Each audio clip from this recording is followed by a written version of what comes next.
number 1. Number 2, zvekuti video iri kune kwarakamboratidzwa vamwe vanhu. I don't think so. I don't think ipapapo ndinopaisa X. I don't think so. Kuti video iri kune vamwe vanhu vanga wamboriratidzwa either ririko oro hakuna.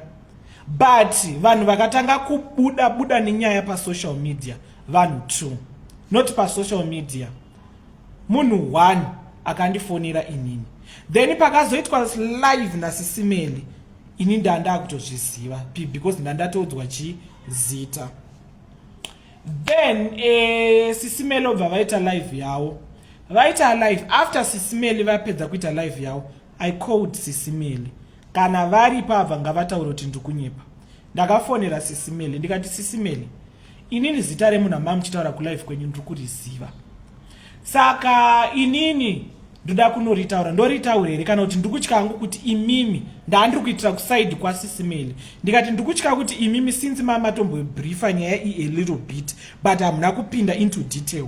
Mangwana munogona kuzopindukirwa nenyaya. Zvikanzi naSisi Melly hazvina basa, ndo content yacho. Ndasimbiswa paya. Ndobva ndatotakura nenyaya yangu bva ndanoposta. Ndobva ndanoposta picture yare ndikati I'm coming live. Ndanyora zvandakanyora ndobva ndatoti I'm coming live. Ndati I'm coming live. Ndobva ndaenda pa live.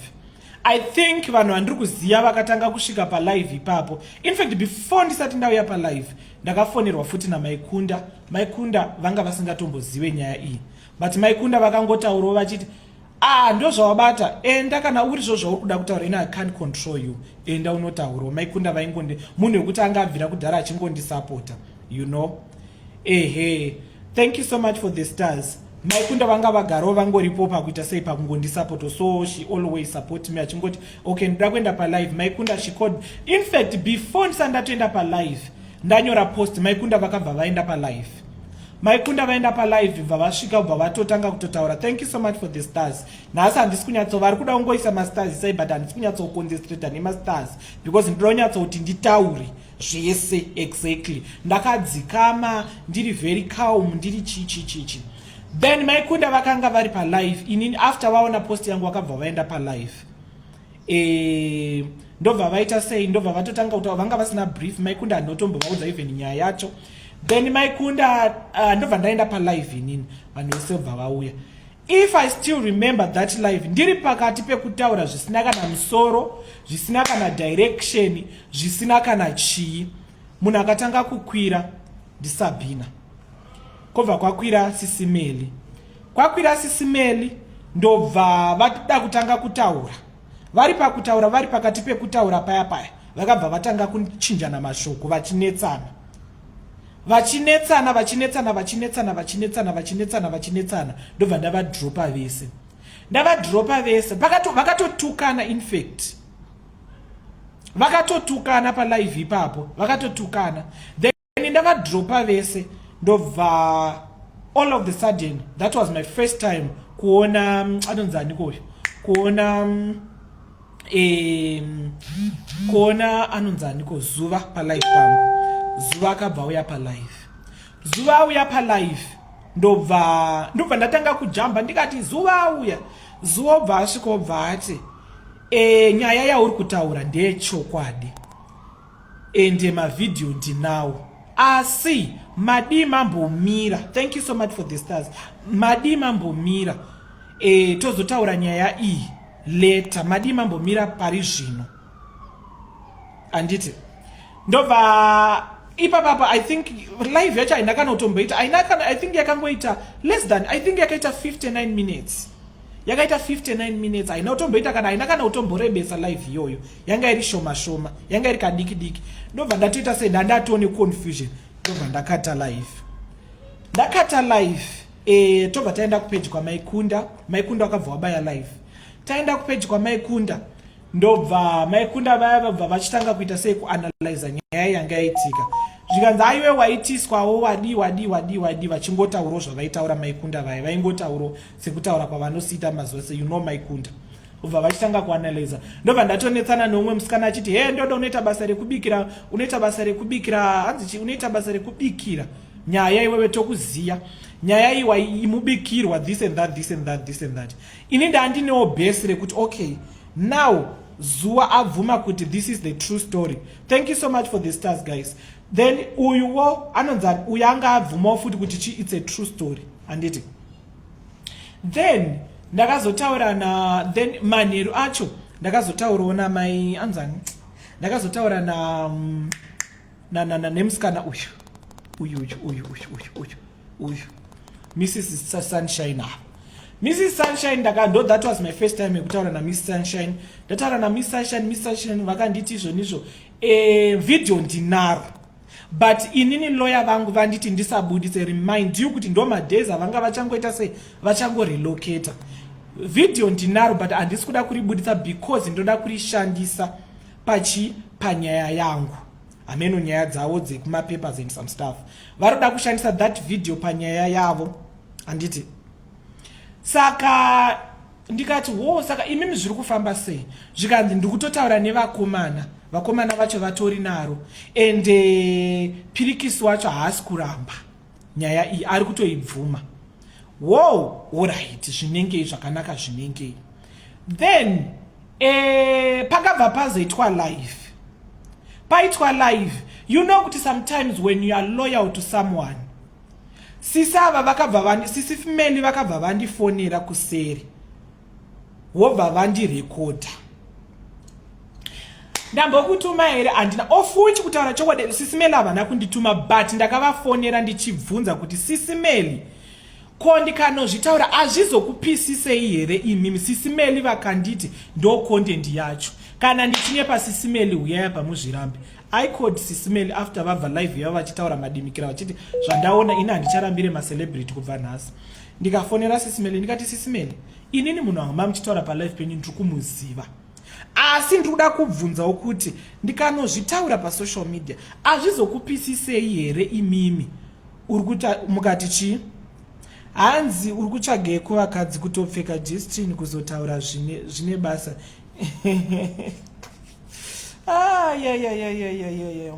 Iwo uri kudei pane vanhu vasina basa. Anyway, let me move on. So zvadaro paya sisi male vakabva vandifonera because vanhu vakatanga kuvabhasha. Vatanga kuvabhasha sisi male obva vaita sei? Obva vatanga kundifonera. Obva vandifonera. And handina kuziva kuti vari kuita sei, vari kundirekodha pazvavaida kunzwa zvacho izvo ndo zvandakavapa. Ndikati aiwa munombondituma henyu, hamunombondituma. Sisi male vabva vazoti vaenda palive pa indobva ndatototi aiwa ini sisi male havanondituma, ende kutaurawo chokwadi havana kundituma, but ndakabvunza kuti ndikazoenda palive hamuzopiswe here. Bva vachitangawo totaura kuti iwewe hanzi chii?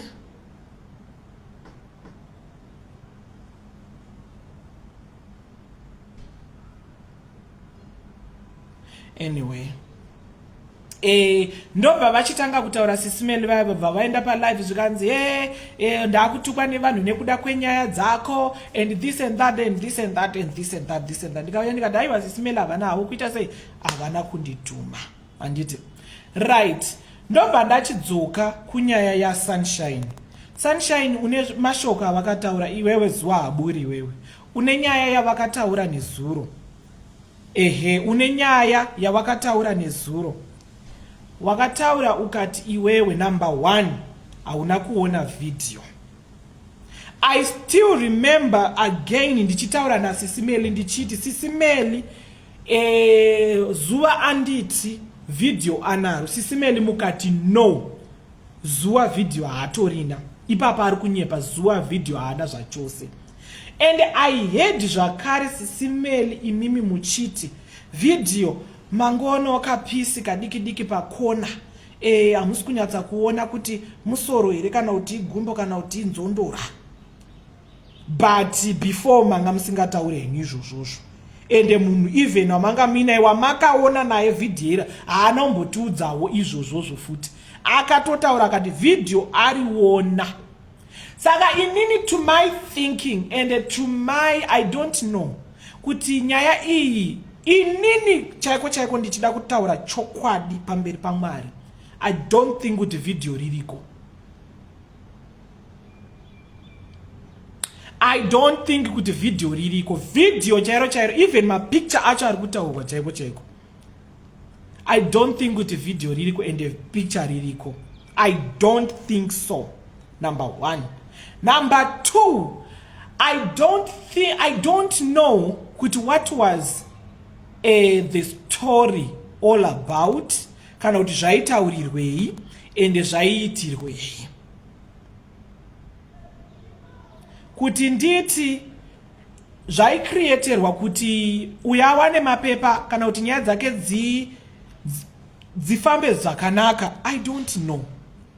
But kuti nditi kune video. Kuti nditi kune video. I don't think so kuti kune video. Number two, kune ari kutaura kuti Ndodo akaona video. I beg. Andina video randakaona. Andina picture randakaona. Andina machats andakaona. Ndo chokwadi pamberi paMwari. Inini ndakatofonerwa kuma 1 dzeusiku nevanhu vanga vari kuna naSis Melly kwawe ikokoko, timu rawe ikokoko, pa group rawo. Ndo akandifonera. Vandiudzawo kuti kwaita video, ndikamunyengerera. Iye hanotondiudzawo futi kuti iye wacha hatorino because iye aitoti ririmo mufoni. Ririmo mufoni. Saka inini kana kuti nditi nyaya iyi yakacreatwa. I don't know guys, ina handizivi, handidi kunyepa. Handizivi. Kana chiri chokwadi, ichokwadi, but ina handachandakaona.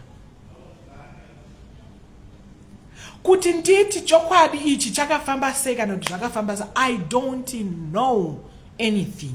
But inini ndakatonzi mangwana video rinotoswera ratobuda, chai rinotoswera ratobuda mangwana.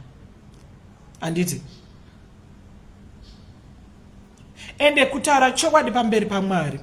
Pakabuda futi manyaya dzekuti vari kutenga hanzi nezuro pakataurwa pachinzi Madam Boss ndivo vari kubhadhara vaibhadhara vanhu mari. But before zvainzi Pirikisi ndiye ari kubhadhara vanhu mari. Ini ndoda kukota ndichitaura. Before maiti Pirikisi haasisina mari because aneta nekubhadhara vakomana ava mari. Ende nezuro makati Madam Boss ndivo vaibhadhara mari idzi dzevakomana ava. Which is true, I don't know. Number two, makati munhu akariona video iri ndi Dorine Masomera. Nekutukwa kwese kunoitwa Dorine.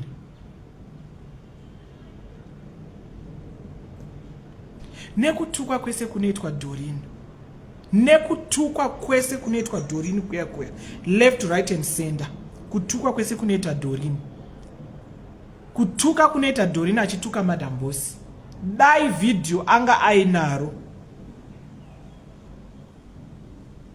Dai video Dorine anga ainaro. Rakabuda karekana. Ende nekushotwa kuno kwakaitwa Chihera whatever zvakaitika kuma album whatever achiti he chi. Dai Chihera akariona. I still remember Chihera achitotaura kuti this one it's a inyaya yekugadzirira. Hakuna video, hakuna picture. Saka imimi Mrs. Sunshine, imimi iwewe haburi iwewe. Fight yako chiregedza ndikuudze. Fight yako pairi chiregedza ndivako ndichikuudze guys. 2 days back Sis Melly vakaita peace na SAMAZ panapa. Anditi Abura hana kuzvifarira. Hana kufarira that peace. Because vana vato SAMAZ na Abara havaonani. KETINA Abara havaonani. Saka uyu ari kufila kuti kune manyere kupe kuti kune zinyaya zvemaCOS. Saka wandizivi kuti mabrothers anombotaura here dzinyaya dzemaCOS dzaitaurwa nezuro makanzwa achitaura nyaya dzemaCOS. Andizivi kuti mabrothers aya anombotaura here zvinyaya zvemaCOS izvi. Zvinenge anombotaura vese. Saka uyu akarwa, uyu akuda haburi akuda kubuda mbeg now. Kuti iwe wandidhamba. Waakutambana na SAMAZ. Waita peace na SAMAZ. So inini I'm going to put you under the bridge, under the bus. I'm going to throw you under the bus. So whatever zvichazoitika, I don't give a damn. That's the story. That's why makaona papa zvinhu usandifonere. Yewe usazondidai. Yewe usazondidai. Uyu ari kufila kuti iwewe. Why is it iwewe? Wakundisiya uchinotamba nevanhu America. Iwewe uchisiya inini haburi. And ane nyaya dzako. And nemiwo futi Sis Melly. Chenjerai kuti aiwa zvese tichangozvinzwa pano pa social media. Zvese tichazvinzwa zvedu. Even muri ma sisters, mind you, hamusi blood leaker, mungoro vanhu vaya vakangosanganawo kumabhawa nekuchi. Hamusi ma sisters zvokuti tingatoti thicker than water thicker than blood. Anditi marona. Saka imimi iwewe haburi iwewe. Chiregedza ndikuudze. Kuda kusvibisa zita rasisi wako nekuti ari kutamba nani. This is how we control each other here on social media, because ini handiwirirani naningi, saka iwe unofanira kuwirirana naningi. Haburi, kana usati wabuditsa video uchatukirwa mazizama nenge mashamba. Uchatukirwa. And I'm feel so ashamed of you. Uchitaura uchita hanzi. Uda kutengesa page. Anotengawo page rakazara gambiri ndiani.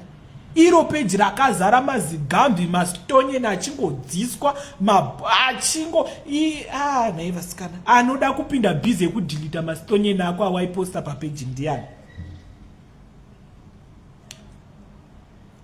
Unoita sikarara sikerere pike indakakumbira ruregero ndikaregererwa.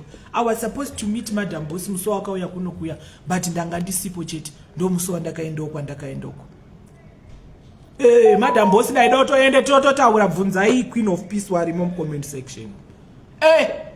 Iwo uchangofa uchitambura aburi. Uchangofa ende nezuro ndakazvona hangu asikana kuda kutotiitisa.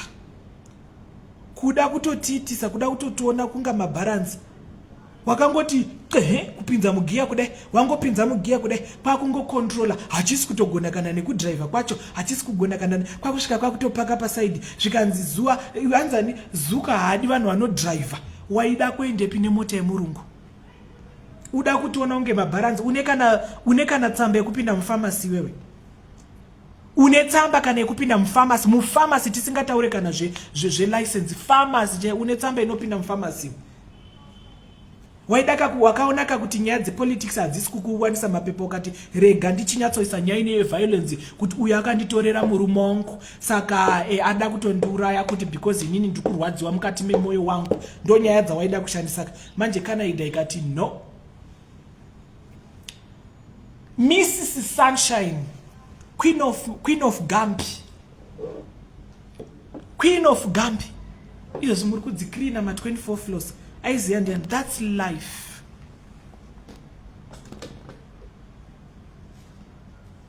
Unoziya kuti haburika ndakakutarisa soka.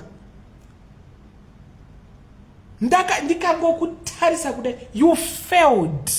Hauna mashoni haburi, hauna mashoni. Mashoni hauna. Indine mashoni kai. Ndine mashoni. Mashoni malembe. Hauna mashoni. Wakutoenda kumonopause, wakutoguma ura kutoenda kumonopause, hauna kana mashoni. Chawakazogona kubva zvawazvarwa kutenga makeup. Izvozvi imba yese neyakazara mapete. Ndanzwa nekuicleana imba ine.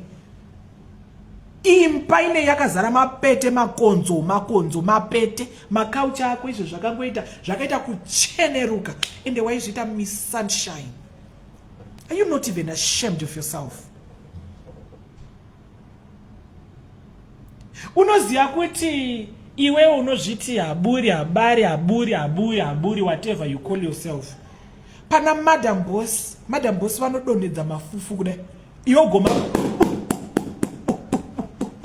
ugomatora ugomadya. Ugotora ugomadya. Ugotora ugomadya. Uri servant ya madam boss iwe haburi iwe. You don't even qualify to call Madam Boss Tyra. No. If you call Madam Boss Tyra again, I'm going to sue you. She's your boss. She feeds you and your family.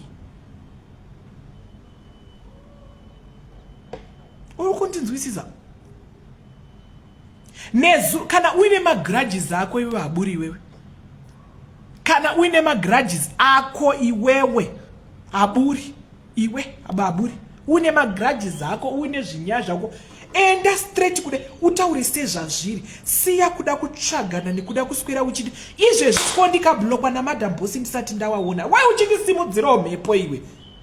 Ko ndikablokwa namadam boss ndisati ndawaona ndisati ndabata mali ya mumaoko uchandisimudzira mhepo ndigokudzemura blood shit. Neimaskana uchandisimudzira mhepo izvi ko vakatsama ndikatadza kana kunoona izvi ndakanzi unoya kumba kana wauya kuZimbabwe. Ko ndikanzi zvichaite unonyanya pamuromo too much kuwawata muromo wako uchandibva ndikakudzemuroko unofarisa zvokuti wangwashaya zvimwe zvokuta kana une BP dzako washaya here zvakuenda kaunokwirisa maganya zemura kubataka. Ko kuCanada kunombodiwa here vanhu vane manhingirikini iwo mazinhingirikini amazizangoma emagara unoti vanodiwa zemura kubataka hauchatoziye kana zvekuitaka waakungora poropodza uchandisimudzira mhepo iwe neimasikana. Andisati kana ndatovaona madam boss wacho andisati ndatovaona kana madam waakutondisimudzira mhepo unoonererwawo iwe. Unofarisa zvimwe zvokutika unofarisa mukadzi wewe watopedza kutoklina matoilet machemba watopedza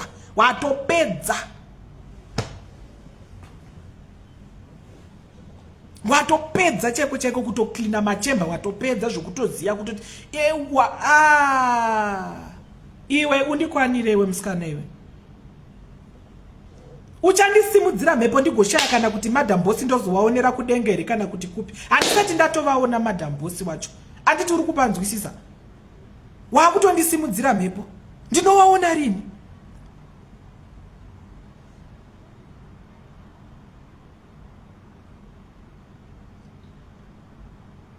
Mundikwanire imi dzikabai unoziya kuti une kamwe kakuvhavhurika so kawinako so andisati kana ndatobata mali yamaoko mangu kana kuti izvo ndakatengawo little Christmas little sunshine Christmas box little ndichamapani kana mhepo dzacho dzasimuka kudai. Sandisimudzire mhepo November unoyi ndokusurira kada kundijairira. Ziya zvako zvokuita tukondendi twako twematuzi kana wafunga kutengesa peje pengesa peje rako wakanyarara uyende uti siyo tichiri vapenyu vasikana. Zvinhu zvinenge zvatokanganikwa zvese izvi waakuzvidzorera futi waakuzvidzorera. Anditi uri kupaona manje uda kusimudzira mhepani kana kumba kwenyu kwakasimudzwa mhepo yekuti you can't even afford to buy a house doesn't mean kuti nesuwo uda kutotisimudzirawo mhepo dzekuti titadze kunoona queen. Anditi uri kupanzwisisa? Muri tu mundikwanire mbuya imi ina handizvida hangu kutaura chokwadi handizvide kutaura chokwadi handizvifarire vasikana. Munhu gara muleni rako zvokusimudzirana mhepo izvi izvozvo kana kuti ndizive kuti madam boss wacho ndavati morning vakati haistodi kuti ndizive kuti vari kufungei handichazive ndatone stress nekuda kwako iwewe.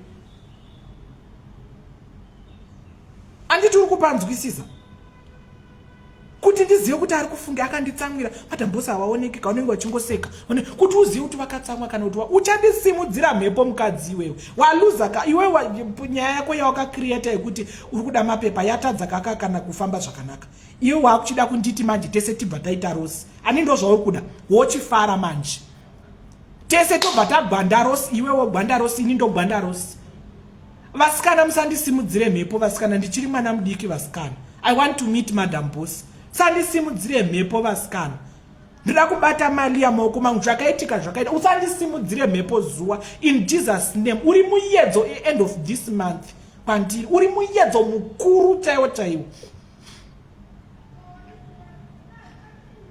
Mwari ndauya pano masikatano Jehovah Samasimba. Mwari ndiri kuchemawo nezigadziri Jehovah. Handizivi kuti depression, stress kana kuti vulnerable here kutsvaga mapepa. Ari kuda kutoita mbiri nezita rangu Mwari. Rekuti inini nditadze kuona Madam Boss Jehovah Samasimba. Ari kuda kutondidirira jecha zvinhu zvese zvandanga maplans angu ese andanga ndakaita. Ndanda kutosvika kumapena Jehovah. Izvo andidirira jecha. Madam Boss wangu watosvika ngano. Funga yanga atosvika ngano. Vanhu vese vanga watosvika ngano. Saka ndotanga zvekuti start kuronga tsoro dzangu here naye Mwari. Ipapa ndatotenga mapresent ekuti ndinopawo vana. Ndichamaisepi naye Mwari wamasimba. Mwari taurirai henyu mwana wenyu uyu wamakasika uyu. Kana kuti ari kupenga kana uri mutoriro kana dziri mbanje Mwari. Ngaasapengere pamberi pangu. Inini ngaabve muleni mangu Jehovah. Because I'm going to scatter. Ini ndichazomupindira, ndichazomuendera kupaki Jehovah. Ina handisi kuda zvenoise Mwari. Ndiri musantini. Musantini hamudi rusha, hamudi noise, munoda runyararo. Zvino kana mwana wenyu uyu Jehovah, mwana wenyu uyu mwana wenyu uyu akundiitira mabororo akadai so otakuda kusvika paChristmas kudai. Inini handizofari nazvo. Handizombofari nazvo. Because zvichazonditsangisa manje. Ndozotanga manje kuzotanga kumutuka every single day. Anditi maona. Ini ndira kufamba zvakanaka, ndira kutaura zvakanaka Jehovah kuti tsiurai mwana wenyu uyu. Kana zvichivhira chimbomutorere kana riri inzwi racho chikosora ichocho nepfuru iyoyo ngaimbomire kupera Jehovah. Musoro ngauteme for 20 days kusvika ndaona Madam Boss. Amen. Saka stay in your lane. Iwewe Zuwa iwewe. Stay in your lane. Zuwa. Stay in your lane. Munhu ada kunditi ada kuzadza magara ake pese pese kuda kutambarara kuda kufongorera pese pese. I don't like it. Kana kuti uri kurwadziwa nemasters angu, kana kuti uri kurwadziwa neupenyu hwangu hwandiri kurarama, you know how much this house, you know it. And iwe wangu usingatoi afford. Ko wai afford se iwe uchinoswera uchikwirwa nemahwindi kupa house uko. You can't even afford it.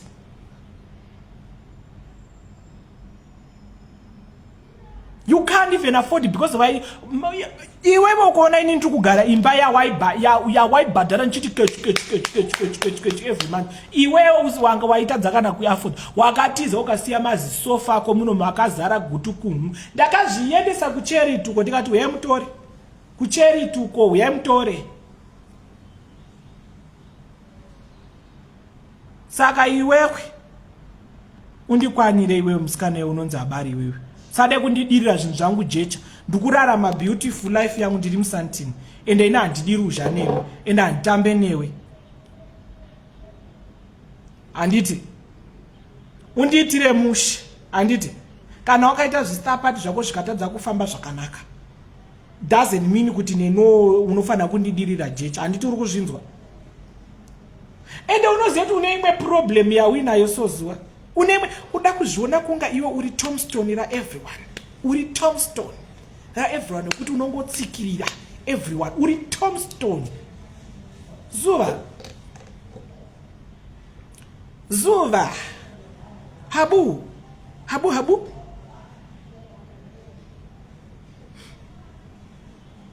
Zuva.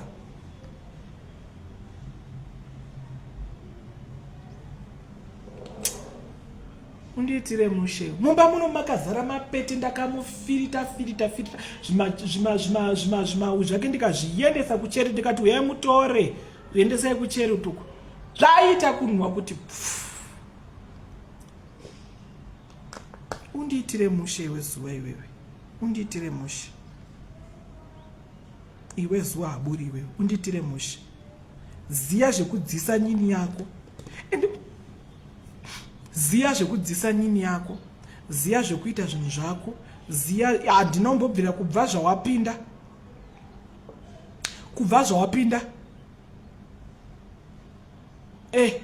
kubva zvawapinda kukana wakapinda negonyeti negandakanda wakapinda negonyeti kubva kuAmerica wakapinda negonyeti kubva kuAmerica kusvika kunonzi kuchiuko wakapinda negonyeti uko ukapinda negonyeti rako uko hauna kana akambokubvunza kuti waendere negonyeti wadii kukwira ndege because you can't afford ndege munhu wepetro neziro ende unoziva kuti unototononga takapusa unomboziva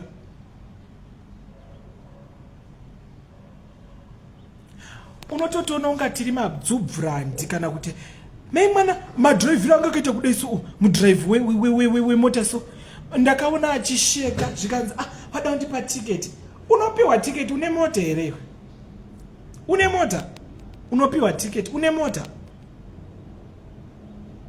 motikari yemurungu yaano yembwa dzake imotikari yemurungu kaya waidhiraivha nezuro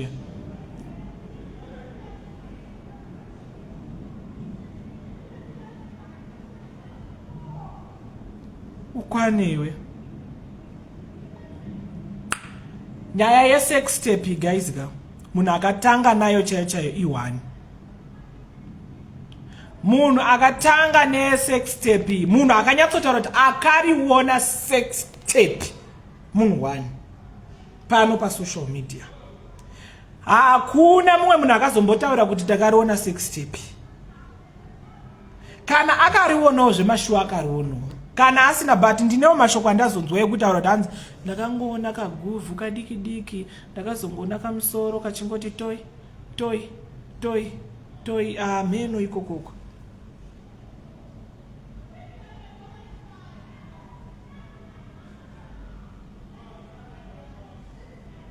hanzi Ndodo Melly ndiye akafambisa nyaya uri kutyei kutaura kuzita aiwa usadaro stobo iyo wadii kutaura zita handiti waritaura iwe taura kazita inga ndikungotaura wadi hanzi ndakangoona kavidhiyo kudai kari kure kure kachingopoza vakangonzi asi chandakanyatsa kuona mapicture saka makadiko kutaura ipapo pacho pamakataura ipapo kuti ndakangoona kapicture kudai kavidhiyo katikitiki kudai ndakangoona kamusoro kudai ndakangoona kachichi kudai ndozvamaifanira kutaura pekutanga because vanhu makura kavedwe pamwe munoshikanganisa kuona unodaro mumaziso mako iwango uchifunga munhu then obva munhu yobva angobuda futi papicture ndaingoona patoritori kudai ndaingoona zvishoma plus mamuri kubhawa pamwe mamamwira isuwo nekudawo content tikati tariona content takutofamba necontent andiri maona saka isusu tongofira enda ipapa handimborambi ndi 2k kusvika maneta ipapa handirambi I was totally 100% wrong ndi 2k zvenyu ipapapo ndi 2k handitomborina kana ende ndakataura mamwe mashoko ekuti handikwanise kumarivhisa panyaya yamadhambosi ndakatotaura zvakawanda saka handidi kana kunyepa saka vakaonawo patoritori pacho vakangoonawo musoro chiti cheko tseku tongoti hello kuri sei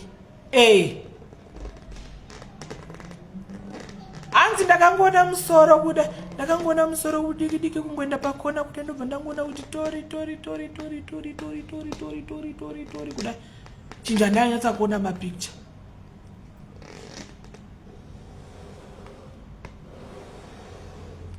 saka kune anaro video racho budisai video vasikana iwewe zuwa handiti unotaura nevaridzi vevidhio wakataura nezuro kati unototaura naye this and that taura nevanhu ivava vabuditse vidhio ucheneswe zita rako and also madam bosi vacho vabuditswewo vacheneswewo handiti koroshamisireiko vidhio racho inga iwe unohura wani waihura nevarume vevanhuko uchivabira mari kupower house kwesoko kwakazara vakadzi vevarume vevanhuko waihura nawo wani chanyanya kushamisira papa pane wako murume chi inga wakangorambwa pajekechere wani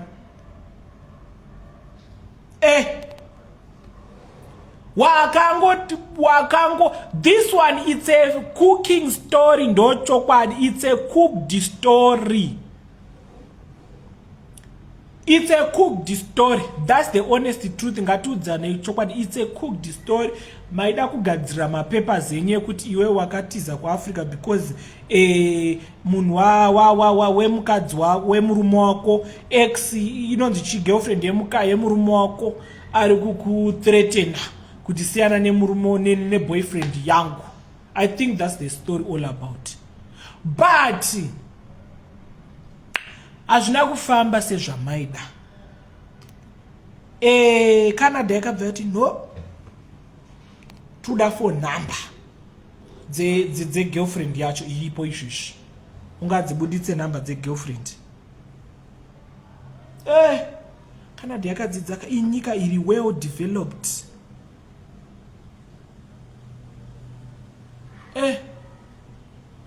Saka iwewe negodo rako nemoyo wako andizivi kuti wainyatsa kuda kuzvitira kuda kufixa kana kuti waida kuita sei. I don't really know kuti waizama kuda kuita sei. And inini papa handimboti inini I take my responsibility. I'm very very very very very sorry. Ipapo ndakakanganisa, ndakabvirotadza cheko kutotadza zvekuti ndinotodzwa kana kunyara. Ndakakanganisa. I will definitely apologize every single time as much as I can, because hakusi kupenga isati ndikazviti ndaipenga, ndaingozvitiwo maybe content, ndaingotoi content, but you don't know kuti ma consequences acho akamira sei. And you are allowed guys to throw me every single day. Pamunenge mangofunga kuti muda kundituka, you can tuka me. Anditi saka iwewe haburi iwewe bitterness yako unoziva kuti vamwe vese we can call them umuri bitter, you are bitter, but iwewe une bitterness walembe. Iwe haburi iwe une bitterness iri moyo mako. You are so bitter and you are a fake friend.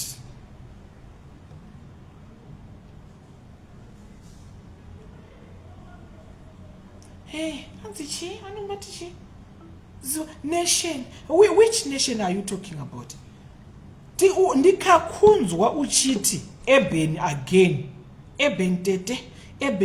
Itakuti rural tete. Hausi eben tete wewe. Uri rural. Unoti uchina. Ugoti chihure chema 2 cents. Ugoti kunyepa zvinhu tu izvozvo zvakakubatira izvozvo. Dongo kudoti siyana nazvo. Yeah, bitter friend. Exactly. Yeah, bitter friend. Zvinhu tu izvozvo kazvigadzirisa toenda mberi. Handichi nacha ainacho. To all socialite, don't misformed Facebooks. God bless, don't give asylum. Hakuna nyika yakaposa kudaro. However, on this story, I'll believe Zuva akahurirwa. Okay. Kuneva rukuda kukwirawo, you can press the 8, then we can talk. Manje Zuva asikuziva hake. Dinaro. She's not confirmed, coach. Ibete.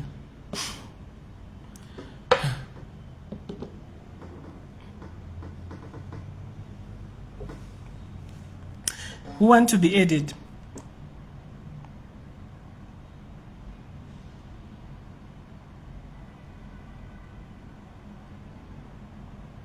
And Ndodo is cooking oil per door. Hingos. Arikuita noise. Ibaglaba.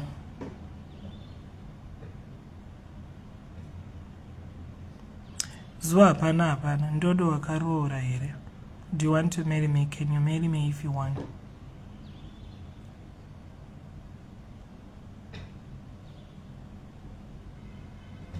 Yeah, that's another thing. Iwewe Zuva unorwadziwa kuti wakatorerwa murume, inga iwe wakanjonja murume wemunhu wani. Inga wakatora shepherd wani. Ndiani akambokubvunza pawakatora shepherd? Who asked you? normal like, my love, normal like, my love, normal like, my love, normal like, my love, normal like, my love, normal like, just having different stamps, papa spot into your achievement, no stamp down.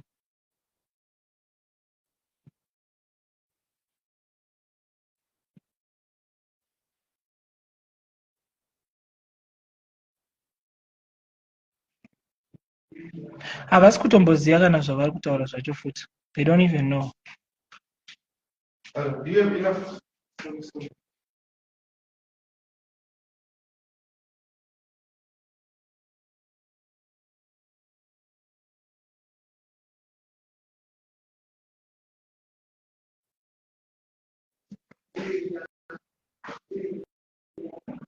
Hanzi apa tanga taakuita content ye-weight loss taakudzosa. Hanzi ndichangosvika. Hanzi zuva hure.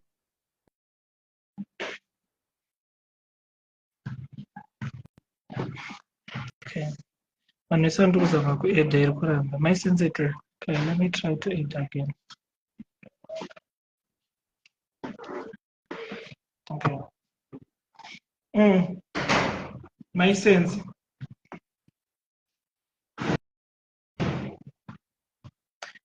Chibebe, how are you? Masquera say. Tasquera Murise.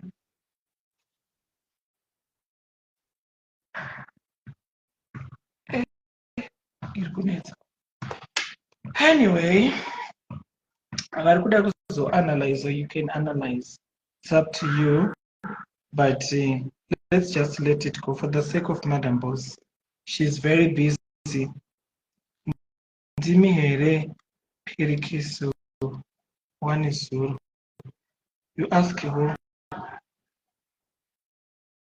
Do you know Mugubunz?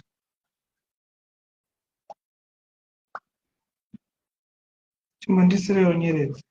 Chimbondisire onyeredzi vasikana. Nyeredzi, nyeredzi, nyeredzi,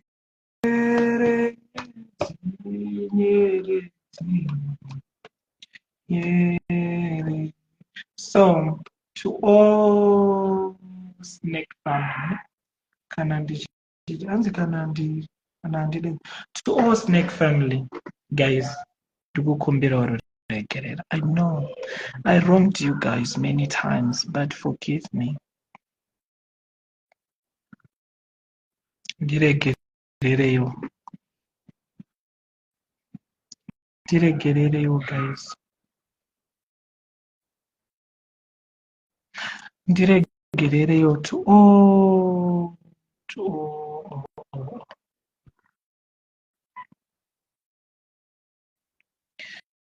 to all snake family, snake fans, ndiregerereyo. Mandiregerere snake family, ndiregerereyo. Chingondiregererayo. Hanzi paya vakashaya, that's why ndauya ndazvideredzamo pamberi penyu kuti wedu ndiro munhu wedu wendiregerereyo, ndinotadza, ndinokanganisa. I made mistakes and you know, I just admit kuti ndakatadza. Chindiregererayo.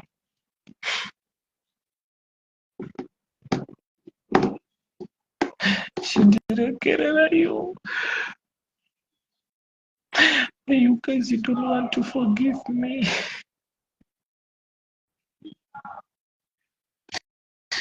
You guys, you don't even want to forgive me.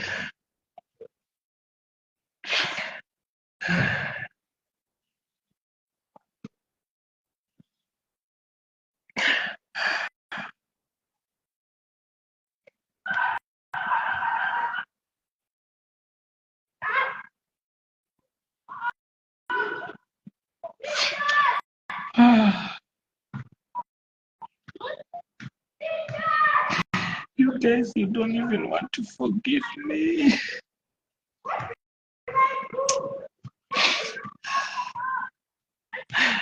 I will still apologize every day.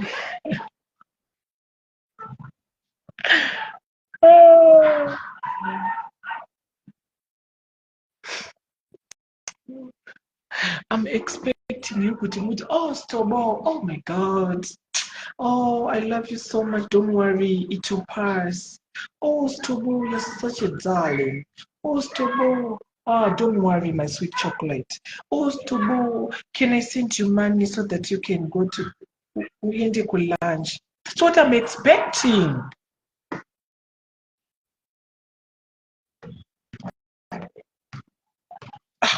That's what I'm expecting. I'm expecting you guys to say, oh, Stobo, oh, I'm very sorry. I don't want to see you crying. Oh, Stobo, it's okay. It's Jakadarika. Oh, Stobo, oh, Njanzokurwadziwa.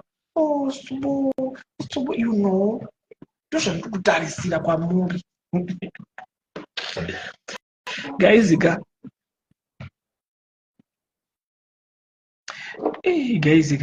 chinonzi diet chakaoma guys. Chandipedza mapawa, chandipedza pawa nesekuti handakana pawa, handakana simba. Kungoita kunga ndikuperezeka. Anyway, iwewe unonzi maive boys muri sei? Iwewe unonzi Zuva iwewe.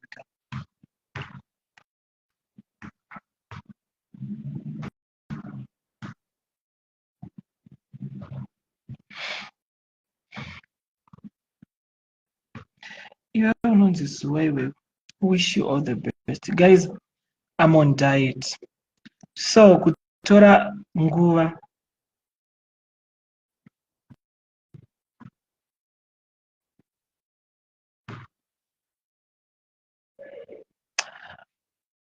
Unodika, thank you.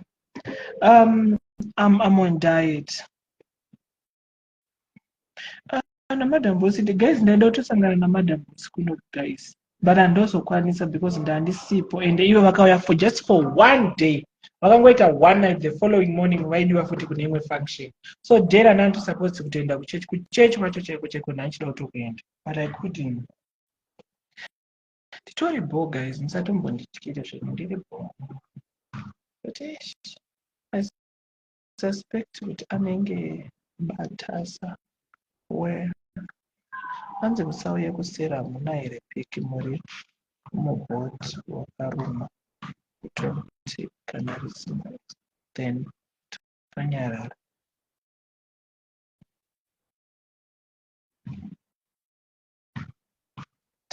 Tete wako vari kupopota. Tete vapi? Tete vapi? Tete vapi vari kupopota?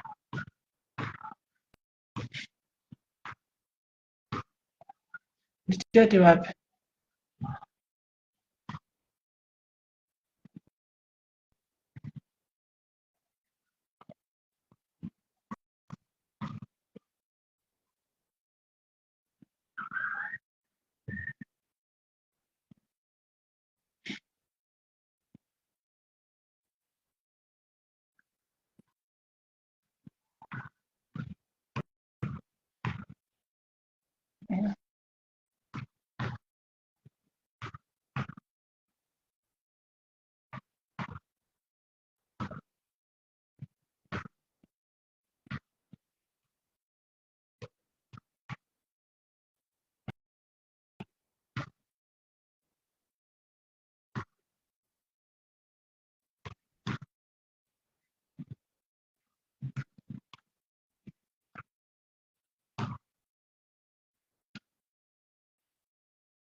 Anyway guys, chiregedzai ndiende. Handina simba guys, I have to. Zvedhaiti nezvandikona. Zvedhaiti hazvisi zvangu. Kabanga, I don't know. Hakuna picture guys, that's the honest truth. Hakuna picture. Hakuna picture. Hakuna picture that I dare. Hakuna picture riripo zvaro. Picture hakuna.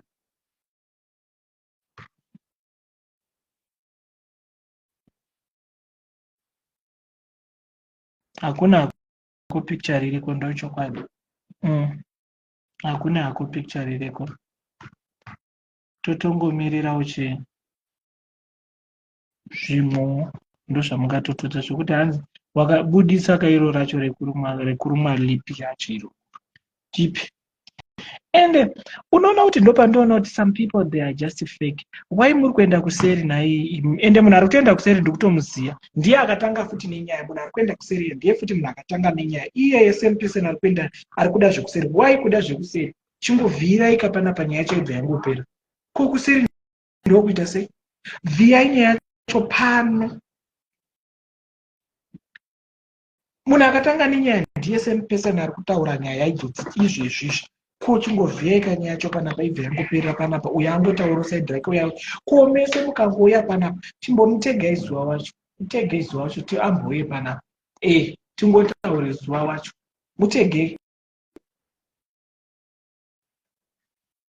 Ko wai muchida kutaura kuseri nyaya yakangovhiwa panapa pa live. Uya panapa iwe wotaura side rako, iwe wotaura side rake, uyo side.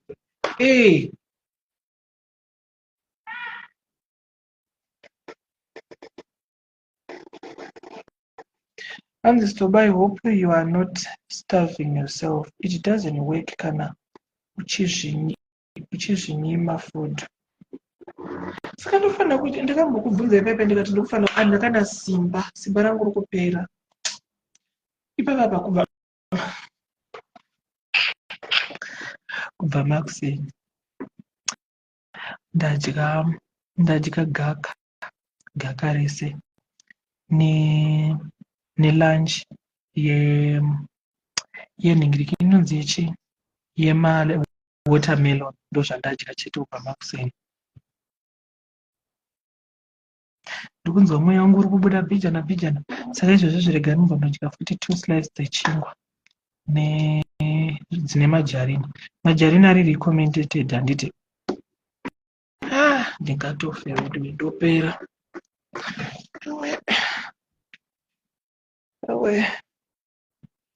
Mudedzei zuva wacho auye panapa. Zuva kamhiya ukona imba iri kuita kunonzi kupenya. Imba yane murungu izvezvi zvimufana wangu. Waitadza kubata imba yachipo zvakanaka. Vanhu vangu vachibvunza ndokwandiri kuloja imba kwachipo. Butternut. Pandokunzwa kuda butter. Magaka nevisamu nachirimo kunze. So I ask you kuona Pekeres. They said he is on Facebook hapo. Chaga munhu akanzi Prince Pekeres. Chaga munhu akanzi Prince Pekeres. Prince. Chaga munhu akanzi Prince Pekeres. Ndiye Prince wacho.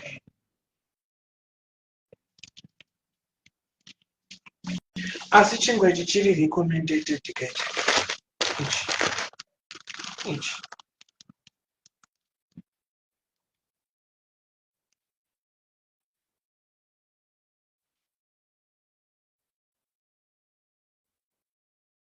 Ichi ndochandiri kudya ichi.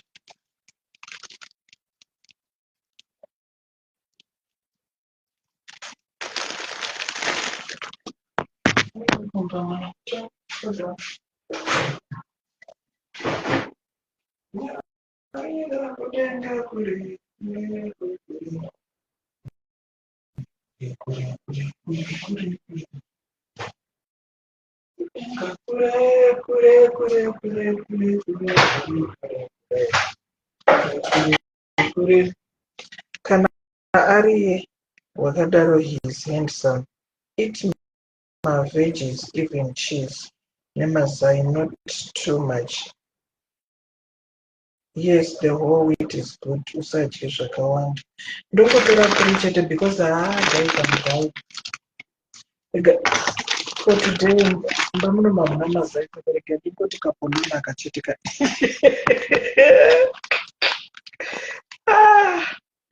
Ndikunzona kuti you are starving yourself. Ndokuita sei kuti starving. Kuita starving ndokuita sei. Kuita starving ndokuita sei. You're starving yourself, Ndodo. Don't do that, okay? Starving kuita sei? Kuita scavenger. Ndokuita scavenger. Ndokuita sei kuita scavenger.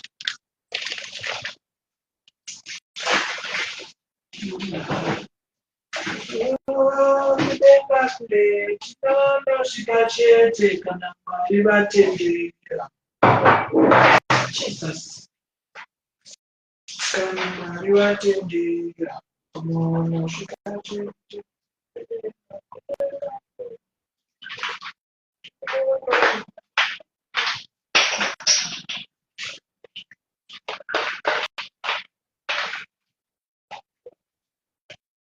Kudenga kure.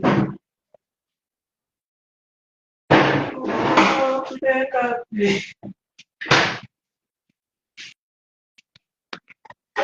Kuzvinyima zvekudya, stop sugar and alright, kuzvinyima zvekudya. Okay, what did I miss? Nothing. See, you need and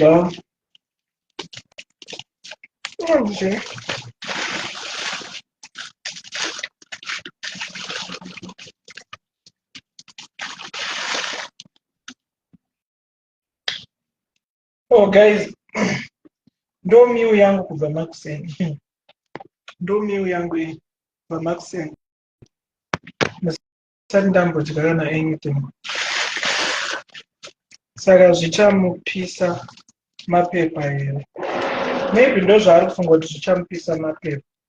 Because ndakanzwa bosi wake achiti, ndakafonerwa nabosi wake zuva achitaura kuti ndikukupa 2 days.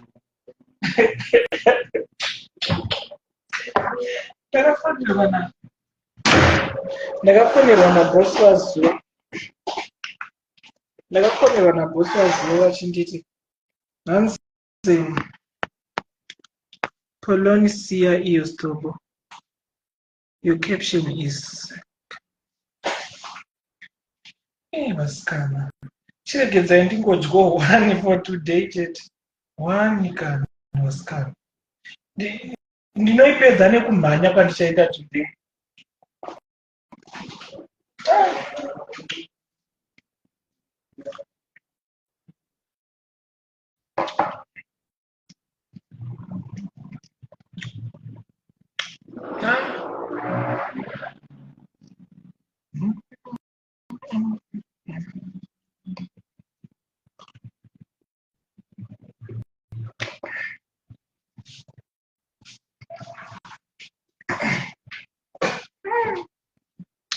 Diet haisi kutamba naye vasikana. Ini ndoda kushingirira.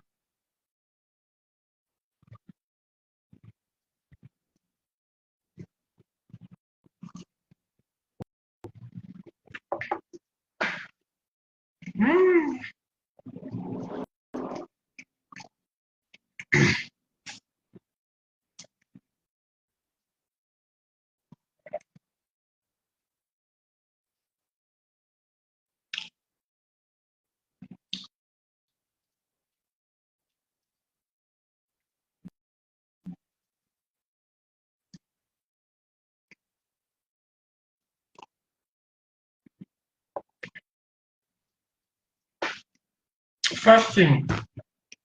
So I'm looking now faster every day. Nanda kutofaka palife papa nozona chete. Tobula mweya. Bijana.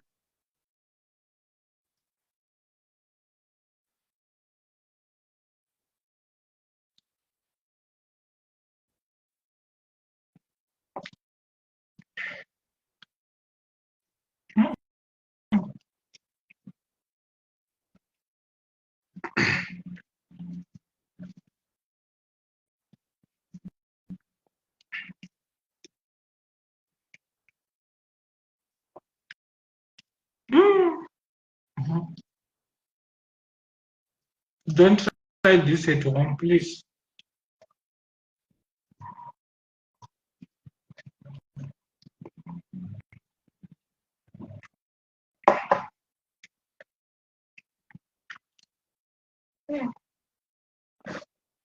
Yeah, dead right, my kunda.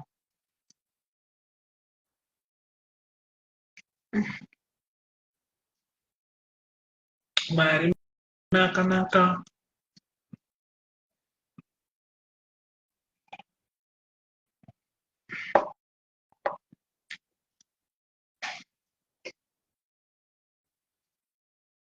Thank you for 10,000 stars.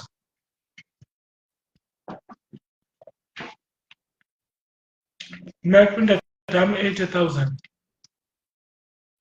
This is 100, my kunda.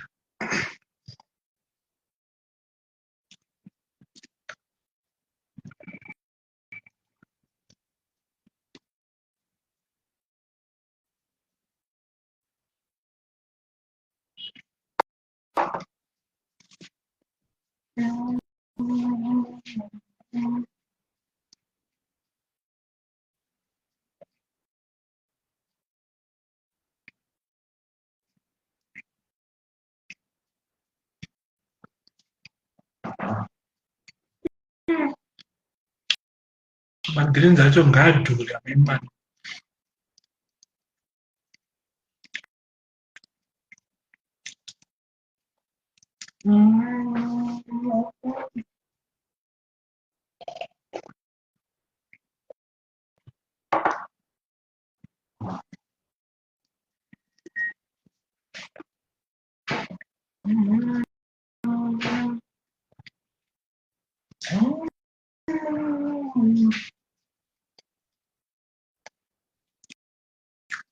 Papa inesikewo ndoyaindudza kuti ndakapi. Izvezvi ndadyira kudaika handichadi futi kudyira kusvika mangwana. Kusvika mangwana. If you want to lose weight, uchidya anything, you want to drink ginger and black pepper.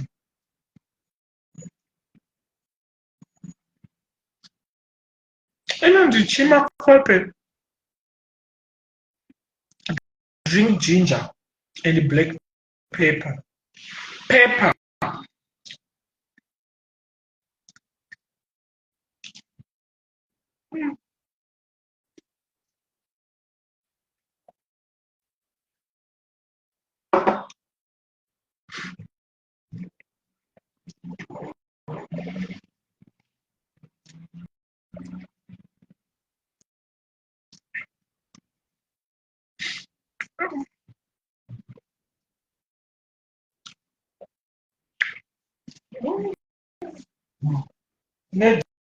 Diet inofocus yavana.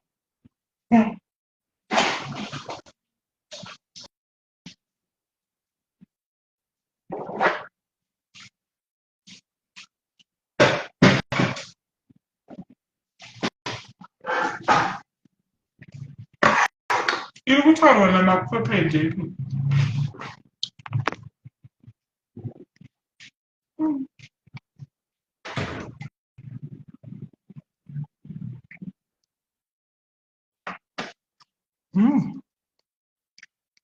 Really? Makope. Okay. Mboti zinda megani. Ndoionepi. Inotengeswa kupi naye makope?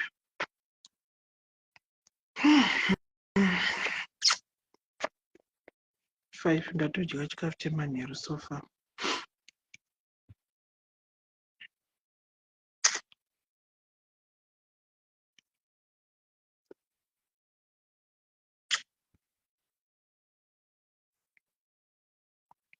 Once I run this, I run home for this. Matosvika tapedza handisina mweya mainingirike maikunda.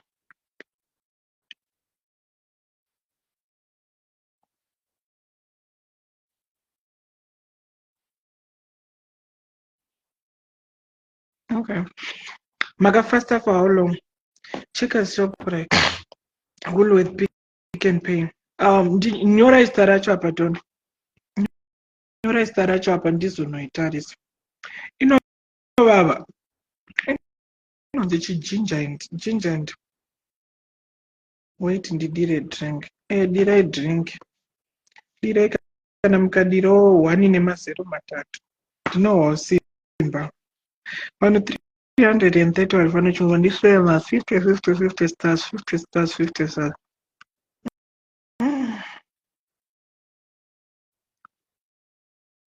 1 tablespoon black ginger or 1 glass of water.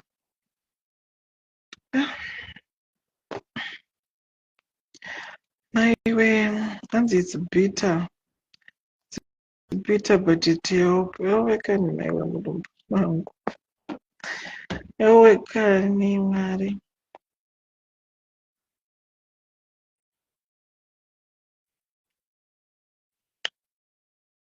Mudumba mangu kani.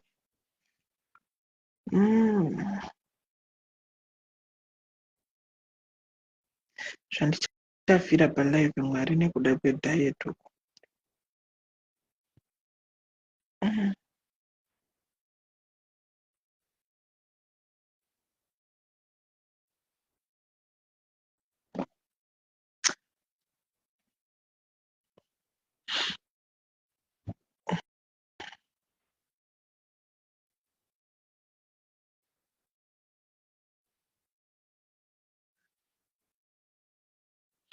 Ginger powder and black pepper. So it's gonna be your diet for the rest of your lifestyle.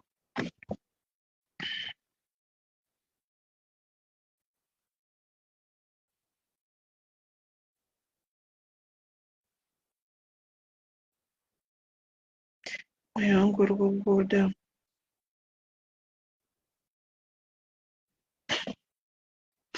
Mwana neuzengenene wangu ndikaenda kwahazvifitness tinoswera tapetana nazvo. Tinoswera tapetana nazvo.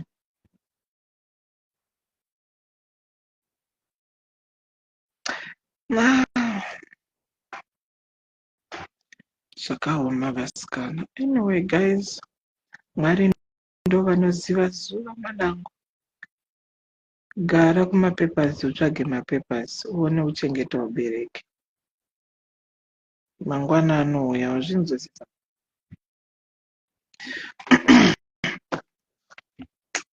Eat, drink and be merry. Tomorrow isn't our own. What if something?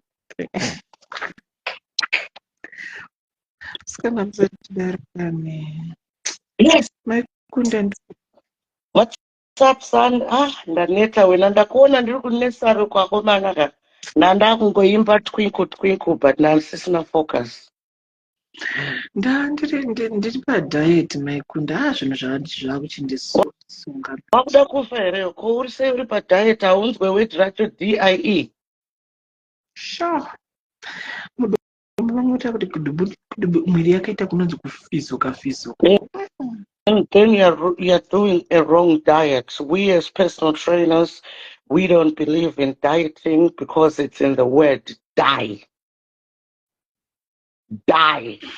So you'll find books in libraries which are written diet books. They're allowed by the government, but they're actually misleading people.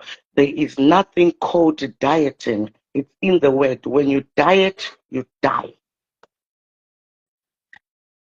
Saka muntu kufanira kuita sei because inini ndikudya 1 meal per day, like kubva makuseni zvanoita kubva zvandamuka ndatanga kudya inzwaizve ndadya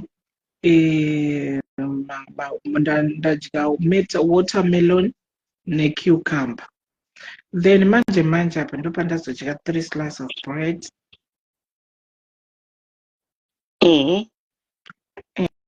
Yes. So is it a wrong diet? So what happens is this: when you eat a cucumber, it's like water. When you eat watermelon, it's like water. It goes to nutrients. Okay. You ate 3 pieces of bread. What else did you eat? And a little of pollen, a slice of pollen. Pollen is not a food. Pollen, Alone because if you change food from its rawest material, it changes its form. So even big people can also starve themselves. So you're basically dying, okay? Because you're saying dieting. So you need to change your words to healthy eating. And when you come, how can you do it? It's your money, manangu. Since wakaita star party wane mari, okay? You come with 50 US to mama, and I will show you how to eat healthy and lose weight. And I would say we don't do dieting, we do healthy eating. So right now, I don't know, why have you not eaten 5 fruits when you're hungry? Why haven't you had an apple? And the apple is recommended. Come on, who is telling you these things? An apple does not put weight on you. A strawberry does not put weight on you. And if you want to eat, and stop kunyanyotengesa masecrets angu, munhu ari kukuudza kuti apple hariite ari kukunyepera.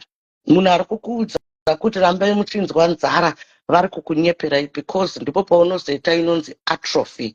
Atrophy is the disappearance of muscle, like people with HIV. It's not an apple a day, it's actually 10 a day. You're supposed to eat 10 fruits a day. Could you lose a weight? I can make you lose weight in less than 2 months. And so their information, you're going to search apple. Because I'm a consultant. Okay, ko muri kudai panapa manzi matamu chauye panapa live. Aiwa, ndakachitaura kuti vanhu vari kunzi musajoine malives evanhu. Hanzi Sabina ati ndakutotya kana kuenda kulive kwaNdodo.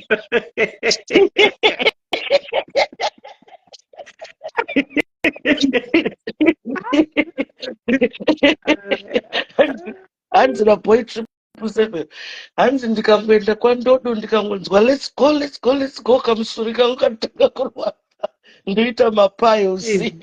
Vanhu vese vari kuswera kuground here Ndodo anoti let's go ga. Vanoisa havatombotauuri ende hamutombovaone, hapana kana one wamamboona panapa. Vacho chero. Isusu tisina mari tese teichingotaurisa mwanangu, tiri kungonzwa kufara nhasi. Yes, mwanangu, saka going back kunyaya yaSis Melly naZuva, mazoipedzisa sei? Because kana waneta I can do a live kunta arara akabva kunesara.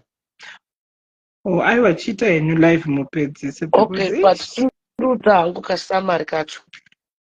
Kasamari kakari kekuti hakuna chinonzi, hakuna video. Okay, but iwe wakaudzwa nani kuti kune video? Ini ndakazviudzwa naDhumebi. Wakazviudzwa naDhumebi? Hauna kuzviudzwa naSis Melly kana naZuva? Why muruda kuisa mukanwa mangu? Inini ndakafonerwa. I think it was around 2 nditori kubasa nausiku. Then pakazotaura Sis Melly palive pawo, Sis Melly wanga wakutoziva kuti chii. Ini ndanda kutoziva kuti munhu ari kurehwa naSis Melly nemademikira ndiniki. Then I went to Sis Melly kuinbox bva ndavafonera. Ndobva ndavati Sis Melly, munhu amuri kutaura kulive ndokutomuziva. Zita rake ndiniki. Saka imimi ndikazozvitaura palive hamuzopinzwe bhisi here. Sis Melly vakati hazvina basa. Iyi content ndo content yacho. Chitobata nyaya tatokupai nyaya. Saka ndakabva ndatongobata nyaya paya, but zvokuti ndakaona video, ndakaona pikicha, ina handidi kunyepa. Vakangorona vari vega kubvawa kwaweko, ndikazongorisifawo ndikabva ndaudzwa.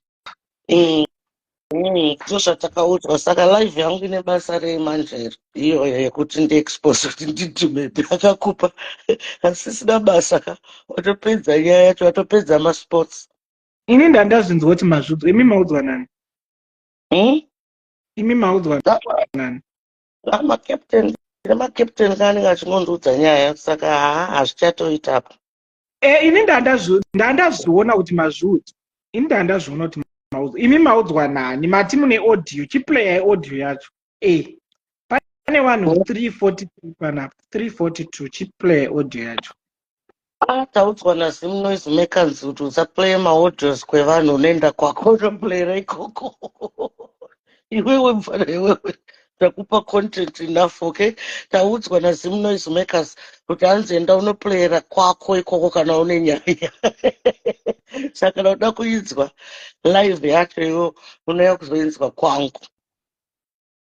No, aiwa, no problem. Aiwa, kuna Kutaura chokwadi mwanangu, kama audios achari mufoni munomu, and then ndine laptop yandinayo, ndogona kutokuratidza laptop yandinayo, iPad kani, you see? Saka ma recordings achari mufoni munomu, okay? But I also want to clarify a few things. Is there anything you want to ask me about healthy eating?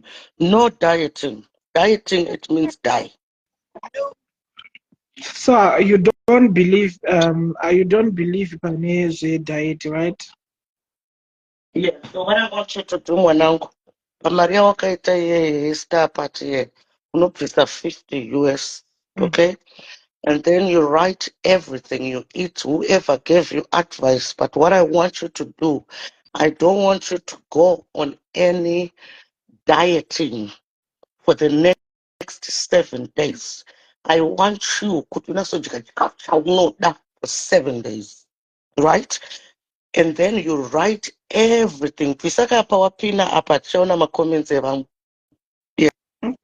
And then you write everything chawadya kuti makuseni wadya sadza nebhinzi, masikati ukadya macrispy 5, ukanwa mvura 1 cup, ukanwa coffee, ukanwa wine, ukadya sweet, and you write everything netime yawadya zvinhu izvi. Ukanwa mvura unonyorawo ndanwa mvura nguvai, ukadya sadza nemaguru makuseni unonyorawo ndadya sadza nemaguru nguvai, manheru onyora. Kana uda unotenga KFC enda unotenga uidye for 7 days. And then you'll be telling your body that you are about to do something to the body. Because if you don't tell your body as notice that I'm going to do this to you and give it warning, your body will not respond, because your body, in a pfungwa dzayo, it can reject the diet. So we as personal trainers, ex-personal trainers, we don't encourage people to stop eating. We encourage people to write everything they've eaten for 7 days. Hold on. So if I reduce my diet, what is going to happen? You cannot reduce your diet without a qualified dietitian or nutritionist. I am a nutritionist, part of my syllabus in personal training. So we call it nutrition and exercise. Okay, so about Maikunda, ini nangu ndangochuza kuti ndimboite zvemagreens nenyama. Okay, I'll tell you this. If you lose weight, you end up developing diseases like iron deficiency, because unenge usiri kudya zvinhu zviri healthy. Yeah, unenge usiri kudya zvinhu zvawaudzwa. Saka izvozvo ukaita dieting yevanhu vasiri qualified, unobata zvirwere sediabetes, BP, cholesterol, nezvimwe zvirwere neatrophy. Atrophy ndio inotyisa, it's the disappearance of muscle. So vanhu vanenge vachikuti iwe waluza weight, but kutaura chokwadi wakutoita unge munhu ane AIDS. Your body cannot live without muscle. Ukaona munhu anokuudza kuti ma-personal trainers and they don't do a food diary for you, they're lying to you. You do a food diary for 7 days, book an appointment with me, which takes about 1 hour, 45 minutes. The other 45 minutes, ndinenge ndichitora my blood pressure, ndichiita Schofield calculation. That means I will have to calculate how much food you have to eat in terms of weight, height, and age. And then kana uda lose weight, I drop off 400 calories a day. Do you know that, Ndodo? For you kuti umuke kubva mubhedha mako iwewe. Let's say ukaramba wakarara pambedha paipa chipepe ka. Ukaramba wakarara pambedha paipa the whole day, you're supposed to eat at least 1,200 calories. Usina kana kungomuka nomuenda kutoilet wodzoka pambedha. kuti ushandise maziso nemuromo zvatiri kuita ifuel iri kushanda. Saka if you diet and starve yourself from food, zvakafanana nekubva kuHarare kuenda kuBulawayo nemotikari isina fuel. Ndodo, can you drive your car to Bulawayo isina fuel? Thank you. That's the same with the body. The body needs fuel almost every hour. That's why we encourage 10 a day. Okay. So if you come to me and then I do your food diary,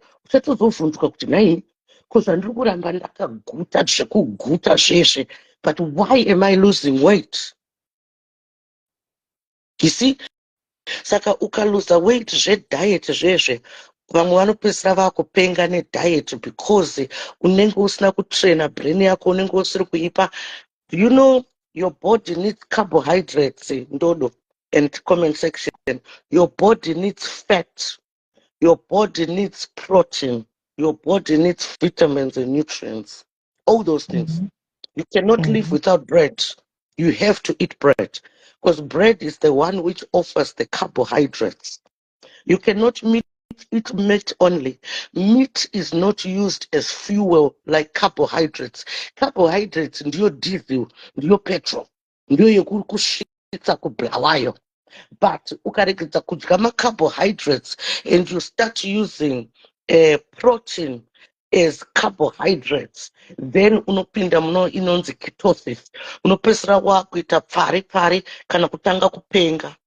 Bunting groups, we don't recommend bunting groups. This is out of the English national guidelines, the British national guidelines. Ngatiite stapa titiite weight loss surgery. Do you know what really makes a person lose weight, Ndodo? Tisapa wapina because pane vanhu vari kutaura.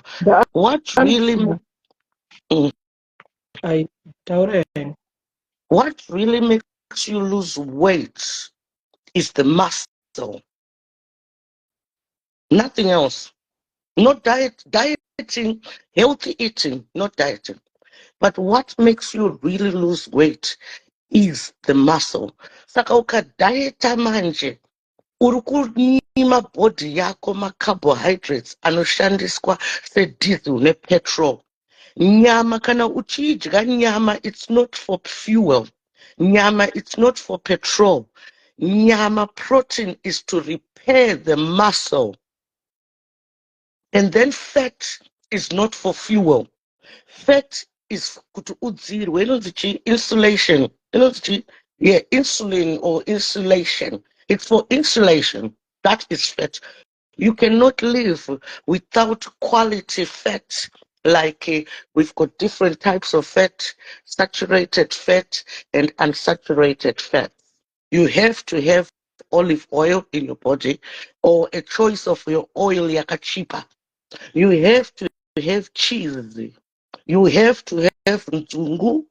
You have to have nimo. And then polon. You're only supposed to have 5% of polon in your diet. Like polon, we call it trans fats. Poloni, ma biscuits, ma keke, Coca-Cola, ma Fanta, zvinhu zvese zvakasanganiswa from their original form. That is trans fats. Ndizvo zvinopfutisa izvozvo. Saka ukadya kaslice kepolon kaikai zvakafanana nekunge wadya masweets maniga aya 10. Any other question? Ask me anything, manang. I'll do it for free today, but 50 US to do your food diary. Kana muri kuda kubaya live chibaya yenyu inini ndakuda kumbozora ndimbozorodze nyama kumaita basa mama. All right, but listen to me. Carry on eating for 1 week. Nyora zvinhu zvako zvauri kudya and I'll edit it for you. All right, no problem. I will definitely. Plus ndoda kuti ndopedza sei dumbu ropera sei. Ndoita masquats nekumanya kuno Masquats apedze dumbu. Okay? Because exercises do not transfer the joints. Kumanya hakupedze dumbu because exercises do not transfer the joints.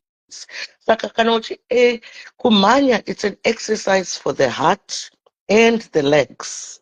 Okay? Squats, it's the exercise for the legs and the bum. Exercises do not cross joints unless sakana chida kutraina my thigh, I have to make my leg tired, and it's a system you use to make your leg tired, and then you engage the muscles in your thighs. If I want kana ndichitraina dumbu ndikaona kuti chest yangu ndiyo iri kutraineka, ndinotraina my chest yoneta kuitira kuti dumbu rangu riengage. So remember, exercises do not cross joints. And if you want to reduce your stomach, one, it's by healthy eating, kudya zvinhu zvisingadhambise dumbu, but you should never starve yourself. Kureduce dumbu. Dumbu is made up of 3 muscles. The front muscle, which is the six pack. So you need an exercise inoenda forward for the six pack. And then tine anonzi ma love handles aya. External oblique and internal oblique. Do my love handles. Saka you use twists kuti my love handles apere, and then you can do sit-ups for dumbu. But sit-ups alone do not finish the stomach. You have to do what is called compound exercise. Sit-up is an isolated exercise which just isolates one muscle. But when you do a compound exercise, it engages the hands, the stomach, and the legs. So sit-ups will not solve the problem of the stomach, but they could aggravate your back, your vertebrates. Like you need to be very careful, Nema sit-ups. They are not the only exercises to lose your stomach. There are exercises called compound exercises, which you train the whole body and you lose the stomach.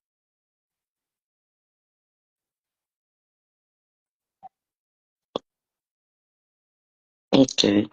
When it comes to medication, medication, unless I Google the medication, I will know kwazviri kuenda. But the difference between doctors and personal trainers is personal trainers are there to prevent the stomach. Personal trainers are there to prevent the diabetes. Personal trainers are there to prevent the blood pressure, the arthritis, the osteoporosis, but doctors are there to sustain the condition. So we do not use medication to heal somebody. CC Avavataura, the Chihera coach, Ozempic. Ozempic. Saka iwe ukandinyorera the condition yauri kutreatwa nayo kuti upiwe tablet iroro, then I can go deeper. Saka ndiudze kuti what is the condition of this tablet? Like I said, we do not deal with tablets because your body can create medication on its own. Did you hear that, Ndodo? No, ndine Ozempic nditoile. Your body can produce mapiriti, a blood pressure. Did you know that, Ndodo? Unoziva ndakabatwa blood pressure pandakaita nhumbi yaMandela. Obviously, Yes, but I managed to destroy my blood pressure. I don't take blood pressure medication. Unoziva ndakabatwa futi diabetes panhumbi yakunta, I mean kunta. Yeah? I destroyed. Ndakabatwa diabetes, ndikabatwa BP, but yanga iri diabetes yenhumbu, but inogona kuita carry on newe. Do you know that I got rid of my diabetes, I got rid of my blood pressure, and the doctors are shocked, Ndodo. And I told them I'm a personal trainer. Oh, well done. Well done. Yes. Saka injection rekuluza weight ere. Really? Vanhu vari kutaura zve injection. Pane injection yekuluza weight but natural. Okay, let me tell you about injection rukutaurwa naChantel Davis. I have somebody akanobayiwa injection re-diabetes. Let me tell you this. If you are not diabetic, then why should you use medication to lose weight? The reason why they're giving you that tablet for diabetes because you can't trigger the insulin yourself. The body can do it on its own. So if Van diabetes, do you know? Do you want me to tell you the truth, the cure of diabetes? Whoever wants the cure of diabetes is 25 US, okay? But the reason why vanhu vari kushandisa injection re-diabetes, it's actually illegal. Hauende kwadoctor oti uda kuluza weight and they start injecting you that injection. Why have an injection of diabetes when you don't have diabetes? Yet your body itself can produce this insulin. Okay. So, do you know what is an insulin? No. In a vegetable form. Iyo medication yataurwa diabetes in a vegetable form. In a vegetable form, as them people, the diabetes injection or MAZEPE. Inini, I can tell you, MAZEPE yacho iyoyi ingori nyama nemaveji zviri muinjection. Osiya sadza. Saka it shows kuti kana uri diabetic, you have to eat. Unofanira kudieta pachishona pedu, but we don't believe in dieting, healthy living lifestyle. Saka insulin tablets, insulin injection mwemwe, munenge mune fruits 10, vegetable, kana carrots, kana cabbage, and then peppers, broccoli, zvinhu zvausingade kudya in an injection. Manzwisisa ipapo? Makunda taura henyu nevanhu. Ndibvisire nhingi, ndibvisire pawapina imai Jaden kuitira ndiverenge. Kana pane vanhu vada kurapwa, inini this is my favorite subject, guys. Ndibvunzei zvese zvemabhonzo. Thank you for the start. Mwana achimbozorora zvake, kashanda kamwana kedaka. Well done. Unofanira kumbozorora Ndodo. Ndozorora muna January.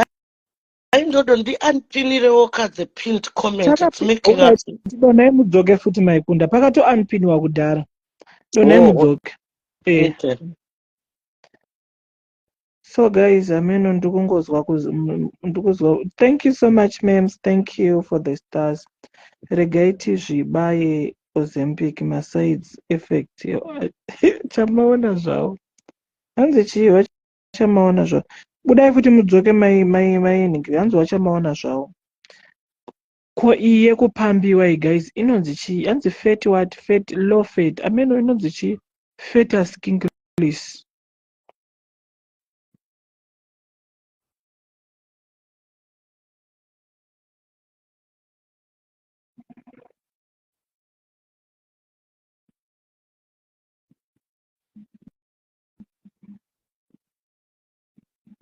Okay. Tione futi kuti inoita here. Ya iri kuedha maikunda.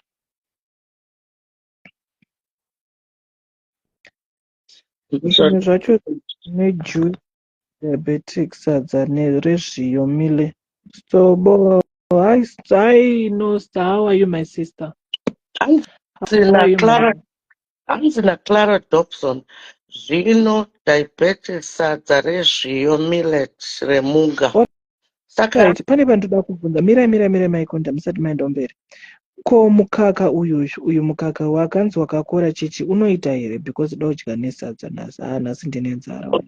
Mukaka wakakora unoita because in mukaka wakakora mune calcium inokubatsira mabhonzo. Okay? And then mune fat And the fat iri mukaka wakakora is not really a bad fat if taken in moderation. The fat in saka uri kuda kudya lacto.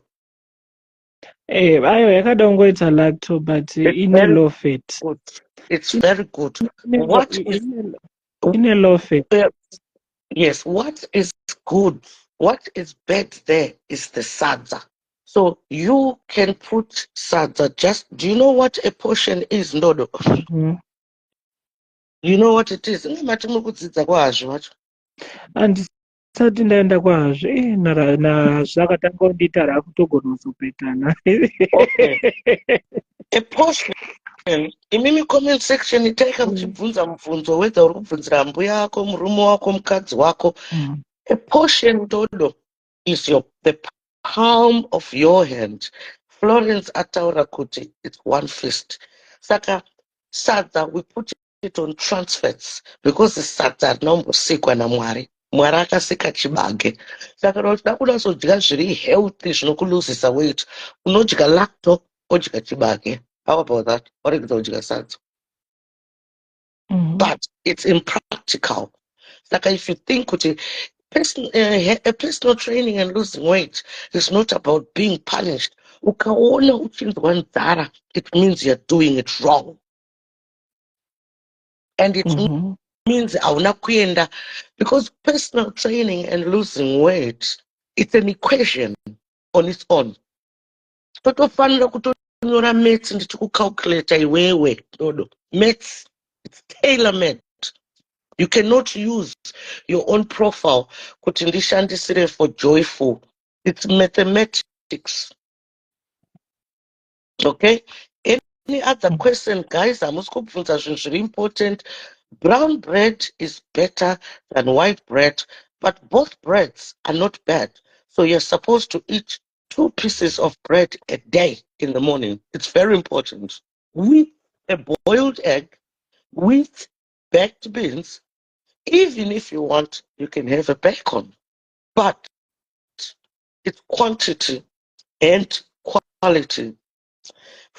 For me to do your food assessment and consultation, because when it comes to consultation and food diary are 2 different things, but I can put them in one consultation. The consultation goes like this. I check your blood pressure. I check your fitness level. I can tell Ndodo how fit he is right now by bringing my book. So I check your fitness level. I check your Schofield calculation using the Pell factor. So the Schofield calculation is an equation which calculates how much calories you can take depending on your height, weight, and age. And if we do the Schofield calculation on Ndodo, what is Ndodo's Pell factor? We put it to laziness versus Usain Bolt. Okay? Because tikadakuti Pell factor is the physical activity level. Physical activity level inoita kuti isu sema-personal trainers tiziye kuti kana uri vana Sabina vanongoswera kumba tikukuredusa macalories ako zvakadini.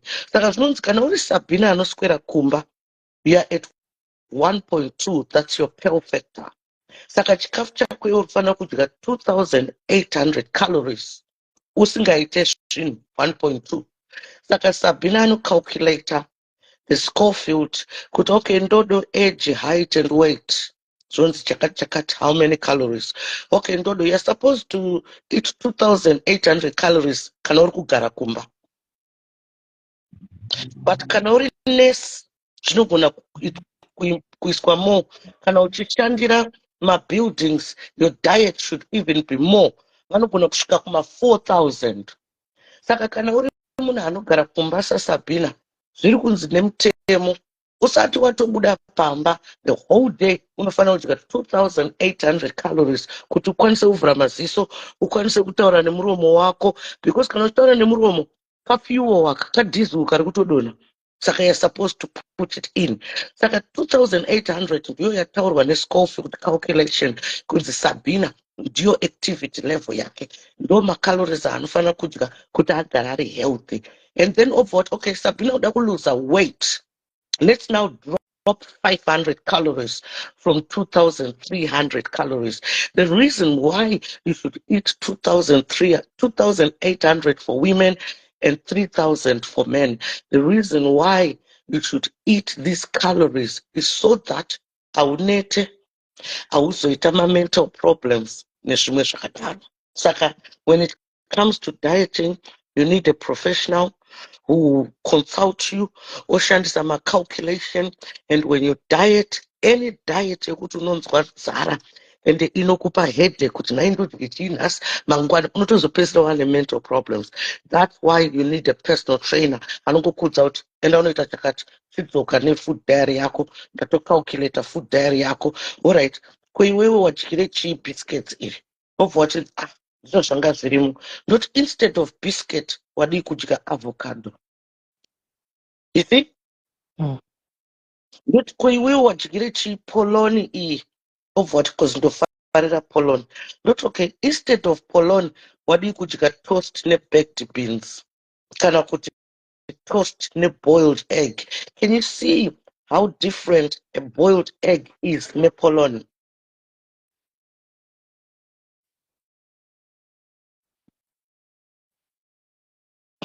Hans na Sharon, double plain yogurt with fruits, banana, apple, and cucumber. Is it advisable, my kunta?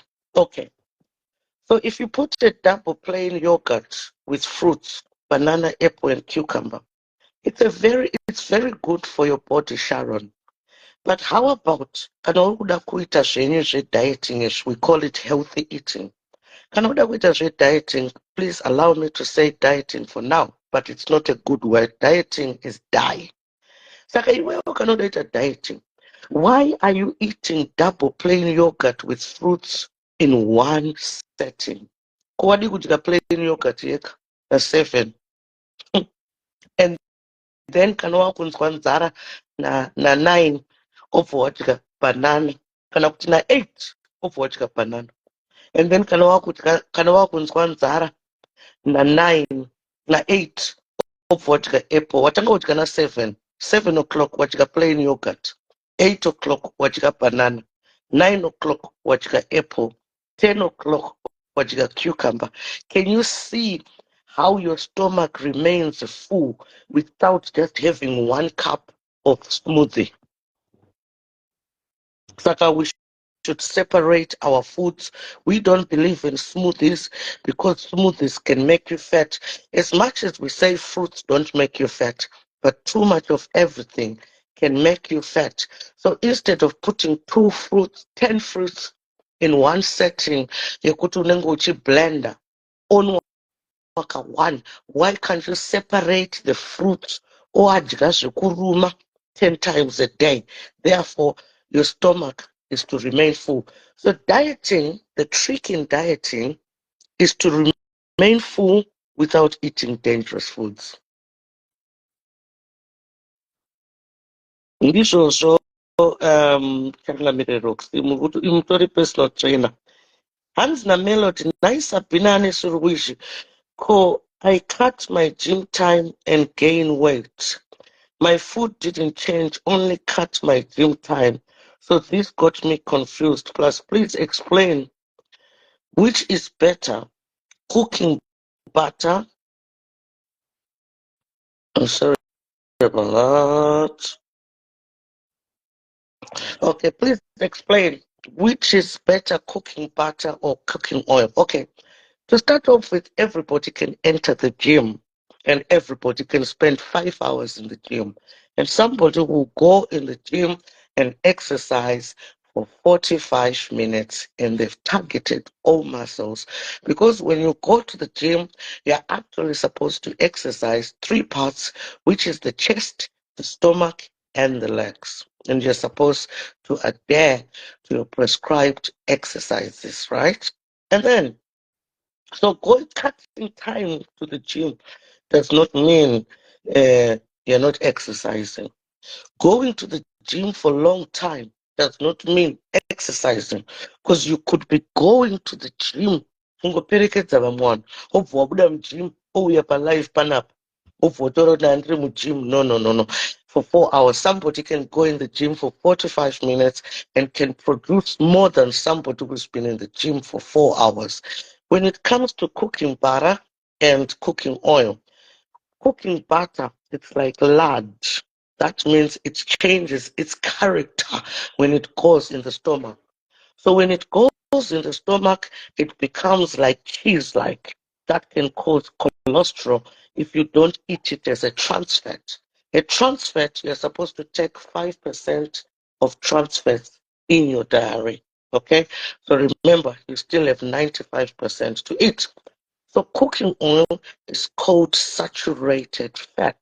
That means it can change its character into a cheese-like looking, which can clog the arteries and veins in your body. Arteries are the ones which transfer the blood to your heart. So imagine if the butter goes in the arteries and you are not nyunguduksa it, then that's when you start having cholesterol and heart problems. When it comes to cooking oil is unsaturated. Okay, that means when it goes in your bloodstream, it just flows with ease. It flows with ease.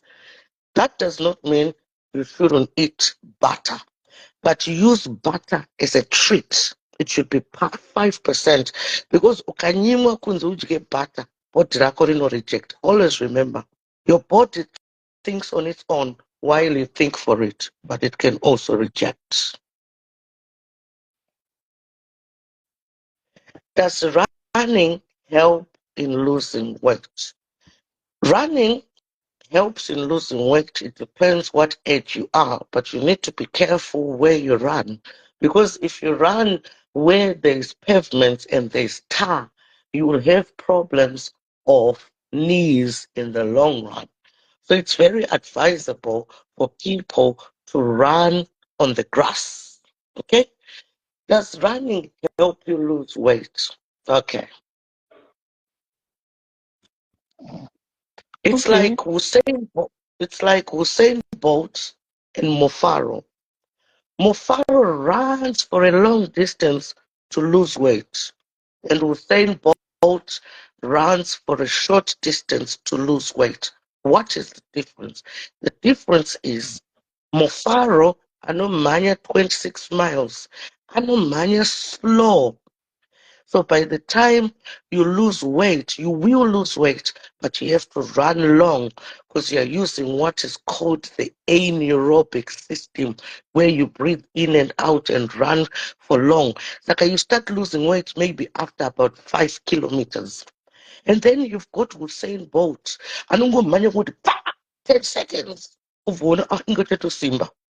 Usain Bolt is using what is called the anaerobic system. Sakaizvo ndikasumuka ndobva ndamhanya 100 meters bana ndobuda ndakasimba. Pane ma-exercises anenge ma-press ups, the anaerobic training.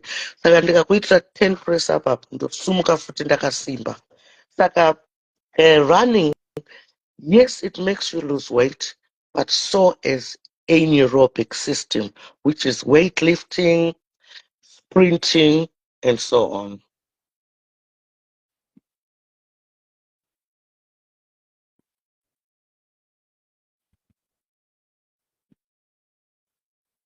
Yes.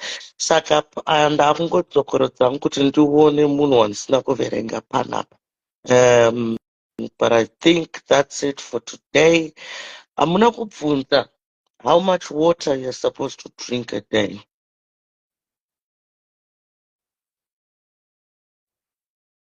Okay. Thanks for helping my kunta. Olive oil, is it advisable pakubika chikafu chediabetes? Yes. What you really need to avoid by diabetes is too much starch, rice, or potatoes. It also doesn't mean you have to burn them. You can just have, instead of eating 3 potatoes, you can have 1 potato, and the rest is a lot of vegetable, and the rest is a lot of meat as well, because you still need a little bit of potato. to use it as carbohydrates. The reason why diabetes is a Buddha, it's because you're taking too much carbohydrates than the other proteins and the other fats. So you're taking more carbohydrates than protein. And you know, because Zimbabwe, putting in a model, not save 3 pieces of meat, necessarily sihombe, instead you could vakupe 10 pieces of meat, neka rwoko kadiki kesata, you know. And most of chikafu isusu chatinodya as black people, guys, it has been left for us in the slavery era. Saka chikafu chaidyiwa nema-slaves back in the days kuti varambe vachirima. This is why now we are suffering from diabetes, because when the white men left our land, they never took their diet with them. So if you see things like sadza, they might not have been even an African meal. It could have been a European produced meal to sustain you. Some people say chibage chinodyiwa nema-horses in um, in in other countries. That is true. How about becoming vegetarian? Does it help with diabetes and cholesterol? Be- Being a vegetarian does not mean you are not going to have protein. The body, God's body, still demands that in your body you should have carbohydrates, proteins, and fat. How you get it, that is your problem. This is why we've got these equations for you to deal with. So becoming a vegetarian can give you more deficiencies unless you've got an alternative to protein, because you still need protein whether you like it or not. You still need carbohydrates whether you like it or not. But it's the quality of the carbohydrates and it's the quality of protein. So when you become a vegetarian, unotanga kudya matofu, unotanga kudya soy beans. Saka imagine, I hate soy beans because I grew up in a very poor home. So we had to eat soy beans every time I ate those soya beans, you know. Even just the thought of them, I can puke. So if you're a vegetarian, you need to be prepared that can you take the taste of being a vegetarian? And always remember, a meat eater is always more healthier than a vegetarian who does not supplement on protein. So thank you very much. Ndodo, thank you very much. I think vanhu vese vanzwisa zvatataura apa ende vari kufara. Waakurara kamwanangu? Chirara Ndodo, chimuka ukate live nana.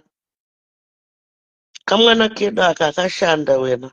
Ndodo muka ukate live, ndotogara pano ndichingotaura zvepersonal training. I love this subject. Hamusi kunazondibvunza mubvunzo vanimi. Hamusi kumbondibvunza mubvunzo yamuri kubvunza muri kungoita ma-thank you.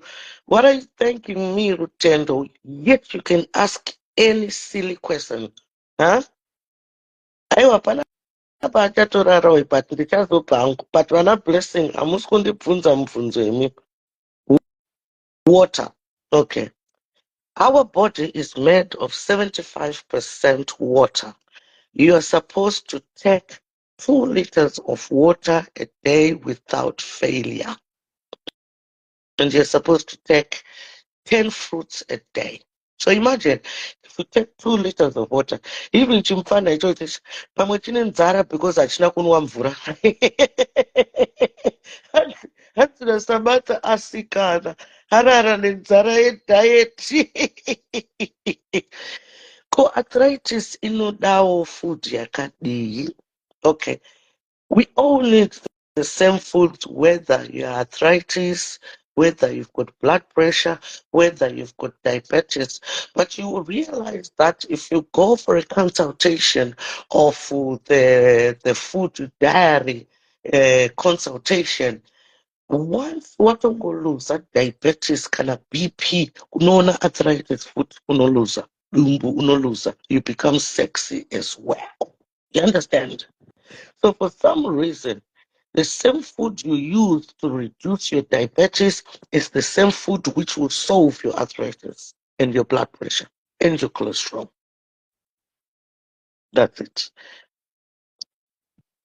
The best exercise with somebody with a lower back pain. It depends with the lower back pain because we've got different types of lower back pain.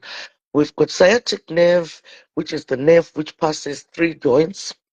And we've got the injury, whereby you've had an accident and you've got a problem with your back. And then we've got what is called the lordosis, whereby your stomach is big and your vertebrates are mimicking your stomach. That means the vertebrates are going forward into the stomach. That's why you have lower back pain. So my prescription for a lower back pain caused by a sciatic nerve is squats. Because the squats, they strengthen the sciatic nerve, which could be caused by the lordosis, where the vertebrates go and mimic the stomach. Saka the vertebrate, your spine was straight, but waita dumbu wombe. Saka ma vertebrates akuvhurika achitedzera dumbu iroro. Okay? Saka for lower back accident, care exercises, and you should be cleared by your GP. Lower back accident, and then lower back of fatness or dumbu wombe or numbu. You can use exercises like stretches, like a cat stretch. Saka you go on your knees, osumutsa your lower back, kuita katsi atsamwa, and you hold that for as long as you can. So for every holding, you can put it to 30 seconds to 60 seconds in a cat stretch. So you can Google cat stretch for lower back. If your lower back caused by lordosis, which is a big stomach, but if you've got a sciatic nerve, which is a nerve which is shortened from the back, which could be caused by lordosis, we give you squats as a prescription exercise because the squats, they strengthen, they lengthen the nerve coming from the lower back going into the ankle. For removing diarrhea altogether, you see, God said you should have diarrhea in your body. In diarrhea, we find calcium. In calcium, we find less osteoporosis or arthritis. So diarrhea is very, very important for you. It depends the quality, the quantity of the diarrhea. Okay? Cheese is very good for you.